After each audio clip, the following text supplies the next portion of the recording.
Europe 1, Village Média. Philippe Vandel. Retour dans le Village Média avec Carole Gessler, la présentatrice du JT de France 3, c'est le 19-20, également présentatrice des Racines et des Ailes.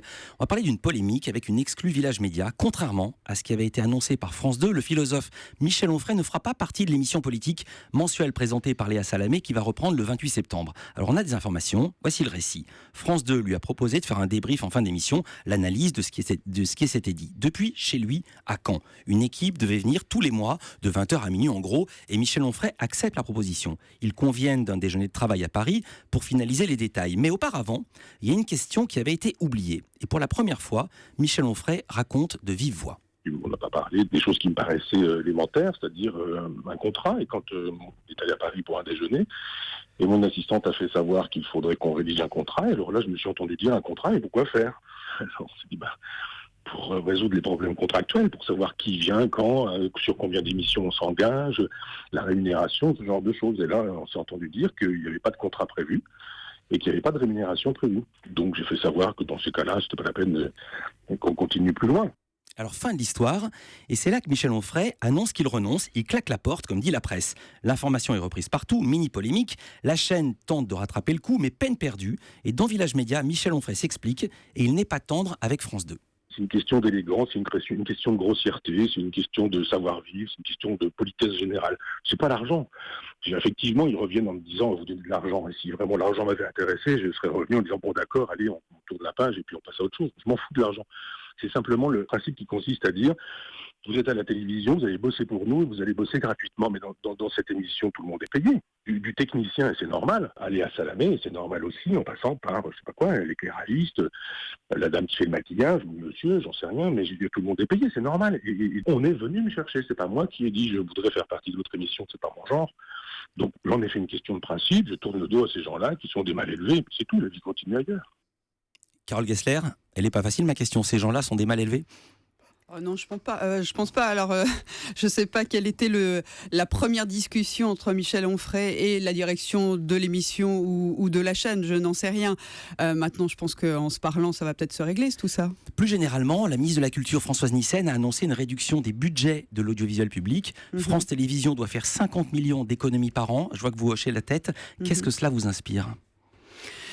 Moi, ce que je peux dire, c'est que ça fait presque 25 ans que je suis dans le service public et je peux vous dire qu'on a une conscience du denier public. Sincèrement, tous les jours. On se pose la question, est-ce que ce moyen-là qu'on va débloquer, qui coûte de l'argent, est-ce qu'il est nécessaire à la mission de service public ? Tous les jours, sincèrement. Et sans doute encore beaucoup plus ces dernières années, et c'est normal, puisque tous les Français font des efforts, on en fait aussi. Après, il faut qu'on continue à faire notre mission de service public, c'est important d'être là où l'information se fait, et de continuer à comprendre le monde, le décrypter en étant le plus indépendant possible. Il y a 20, puisque vous en parlez, il y a 20-30 ans, la télévision, c'était un métier de nanti, il y a des paillettes, c'est devenu un métier comme un autre ? En tout cas, l'époque exige qu'on soit non pas dans le sacrifice, mais dans l'effort collectif. Ça, j'y crois vraiment. Et je pense aussi, c'est pour ça que je suis dans le service public. Je pense qu'on n'a jamais été nantis dans le service public. On a pu penser à un moment donné, il y avait l'affaire des contrats des producteurs. Moi, je suis à l'information, je suis salarié de France Télévisions depuis 25 ans. Voilà, je considère qu'aujourd'hui, je travaille pour cette chaîne, je travaille pour le public de France Télévisions. J'ai pas l'impression d'être une nantie, mais je pense qu'il y a un sens de l'effort collectif. Comment vous avez vécu le départ de David Pujadas, quasiment débarqué du jour au lendemain ? Bon, moi, j'aime pas la violence de la télévision. Elle est comme ça. Il y a plein de boulots qui sont violents aussi dans les départs. On sait bien, regarder dans les banques qui partent avec leurs petits cartons. Ça, c'est aux États-Unis. Mais enfin, voilà, il y a une violence dans beaucoup de métiers. Alors c'est sûr que moi j'ai un attachement affectif, j'ai été joker comme on dit David Pujadas pendant quelques années, donc je l'aime beaucoup, j'ai beaucoup d'estime professionnelle et je déteste. En fait, ce qu'il faut, c'est ça se passe toujours mal. Les fins d'histoire, c'est comme les fins d'histoire amoureuses. Ça se passe toujours mal parce que voilà, il y avait encore le reproche. Pardonnez-moi, le sens de ma question, ce n'était pas que quelqu'un quitte son poste, ça arrive toujours. C'est qui quitte son poste du jour au lendemain. Ouais. C'est souvent ça, la télévision. Vous savez, on vous prépare pas en disant « Bon, à la fin de la saison, tu vas quitter ma petite cocotte, etc. » Oh, dis donc, Henri Sagnier, on lui a offert un bâton de maréchal, on l'a fait tenir jusqu'à son 70e anniversaire. On l'a pas fait tenir, il se tient très très bien. Je peux vous dire, il est encore. Non, mais c'est lui qui a demandé à être à l'antenne en septembre pour ses 70 ans, Bien sûr, alors qu'il aurait dû quitter l'émission en juin, et la France 3 a accepté. D'accord. De belle manière. Là, on est dans le symbole. Je pense que la rentrée pouvait se faire quelques jours après. Voilà, je pense que c'était un bel hommage aussi à Henri. Autre actualité, hier vous présentiez sur France 3 Des Racines et des Ailes. C'était consacré au château de Versailles. Vous êtes contente de l'audience ? Elle est un petit peu plus faible que d'ordinaire, donc je vous cache pas, je suis un petit peu déçue. 1 900 000, normalement on est plutôt à 2,5 millions. Voilà, en même temps c'est une émission exigeante. On a essayé de repenser, de montrer Versailles tel qu'il est aujourd'hui, c'est-à-dire de montrer que le patrimoine, c'est pas quelque chose de figé. Aujourd'hui, c'est une vitrine du savoir-faire français. On a essayé de montrer tous ceux qui font vivre ce patrimoine à Versailles. Bon, en même temps, on sait que ce type d'émission, je vous coupe juste 2 minutes, Philippe. Ce type d'émission se regarde aussi beaucoup en replay, c'est-à-dire qu'il y avait du foot en face. Alors ça prend une partie de notre public masculin, et les hommes visiblement avec la zapette sont plus forts que les femmes. Et puis il y avait la très belle fiction de France 2 qui a bien marché, et tant mieux pour mes confrères de France 2. Voilà, mais on sait qu'on va la rediffuser, et on sait que ça fera encore 2 millions voire 2,5 millions. Mais après, oui. Comment on fait pour se renouveler en parlant de Versailles ?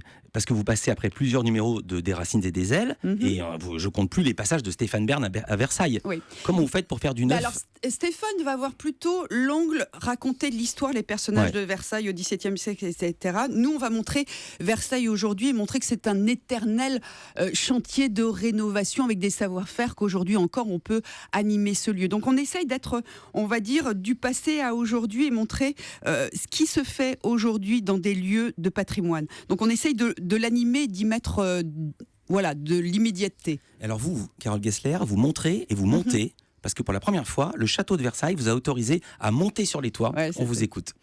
C'est une émission tout à fait exceptionnelle que je vous propose ce soir, puisque j'ai le privilège de vous accueillir sur les toits du château de Versailles, un lieu totalement inaccessible au public. Sous mes pieds se trouve la galerie des glaces. Bon, c'est dommage, on n'a pas l'image, parce que de là, je peux vous dire, j'avais vraiment utilisé le privilège. Ça vous a pas échappé que vous étiez à la radio ? Je vous dis juste ça comme ça. En général, on passe rarement l'image. Je vous dis juste ça comme ça. Il y a un petit mensonge ontologique dans Des Racines et des Ailes, c'est que vous avez l'autorisation, vous privatisez les lieux. Ouais. Donc après, une fois qu'on y va, on se dit mince, c'est pas beau comme ça. C'est quand vous allez dans la galerie des glaces, il y a les touristes en short. On peut pas faire la belle photo que vous arrivez à faire. Justement, donc il faut regarder Des Racines et des Ailes, et il faut aller dans la grande galerie pour avoir les impressions et le vivre soi-même. J'ai noté, Carole Gessler, que parfois vous allez en repérage vous-même. J'y vais tout le temps, oui. Pourquoi ? Vous les faites tous ? Je fais, oui, chaque fois, Versailles, je suis allée voir le conservateur, on a vu le lieu, on a vu ce qu'on pouvait dire, comment on pouvait le dire. Là, je suis partie en Grèce il y a quelques semaines pour tourner justement en Grèce notre prochain numéro. Donc, bien sûr, j'ai repéré. Pardon de sourire, parce que ça va être vraiment dur, parce que j'ai repéré que vous racontiez, vous alliez à Séville et l'Andalousie, ensuite vous êtes allé à Rome, ensuite en Grèce. C'est horrible comme vie. C'est un travail d'abnégation monstrueux. Ma famille me dit la même chose. Mais je peux vous dire que quand vous sortez de 4 jours d'information, et on sait qu'elle n'est pas gaie en ce moment, qu'il y a forcément de la pression, parce que quand vous faites du quotidien, je peux vous dire, c'est ma respiration d'aller faire Des Racines et des Ailes. J'ai juste un pur bonheur d'aller nourrir ma tête et d'essayer de retransmettre ce que j'ai appris aux téléspectateurs. Donc voilà, c'est un rythme différent, mais je l'assume. Je vais passer à un sujet beaucoup plus grave. Il y aura une soirée spéciale mardi prochain, soirée consacrée au viol, à 20h55, un film événement fiction, Le Viol, qui raconte le premier procès en cour d'assises, 2 touristes belges qui avaient été défendus, ça a fait l'histoire, par l'avocate Gisèle Halimi. Et cette fiction du réel va être suivie d'un débat que vous allez animer. Quel sera l'enjeu du débat ? Que peut-on dire de neuf ? Alors, déjà, moi, je veux dire, cette fiction, moi, elle m'a émue. Je l'ai regardée chez moi, vraiment. J'ai redécouvert ce qu'était la France des années 70 face à cette question du viol, où avant, on n'était vraiment que dans le domaine du délit, puis on est passé au domaine du crime. Qu'est-ce qui reste à faire ? Mais tant de choses restent à faire.